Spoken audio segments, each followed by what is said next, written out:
Сәлем, менің каналыма қош келдіңіздер. Бүгін мен сіздерге осындай дәмді болып шығатын қара өріктен тосап жасап көрсететін боламын. Видеоның соңына дейін қараңыз. Ең алдымен қара өріктерімізді жуып тазалап,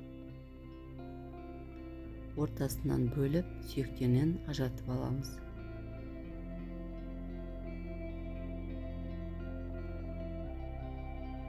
Сүйектерінен ажыратып алған соң үстіне қант себеміз.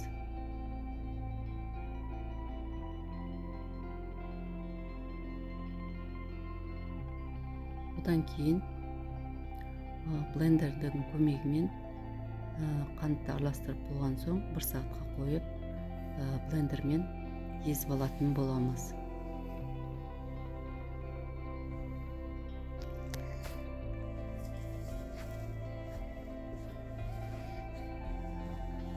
Жасалу жолы өте оңай, әрі пайдалы, әрі дәмді болып шығады. Блендер болмаса, ертартқыштың көмегімен езіп алсаңыздар болады. Одан кейін орташа отқа қойып қайнатамыз. Біраз қайнаған соң бетіндегі көпіріктерін алып тастап отырамыз. Өйткені көпіріктер біздің тосабымыздың ерте бұзылып кетуінен немесе ашып кетуінің алдын алады. Одан кейін көп қайнатпаймыз. 40 минут, 35 минут аралығында қайнатамыз. Одан кейін банкілерімізді стерильдеп, банкілерімізге құйып жауып алатын боламыз. Жасалу жолы өте оңай, өте дәмді.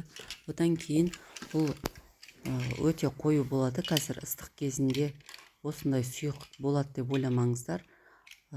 Суыған соң өте қою болады. Одан кейін қыстың күні рахатын көресіздер. Түсі де әдемі, дәмі де керемет болып шығады. Сонымен қатар видео рецепт ұнаса, менің каналыма тіркеліңіз, лайк басып, достарыңызбен бөлісіп қойыңыз. Сонымен қатар менің каналымда басқа да видео рецепттер бар. Алдыңғы уақытта мен сіздермен жақсы видео рецепттермен бөлісетін боламын. Видео ұнаса, лайк басыңыз, тіркеліңіз, баршаңызға ас болсын.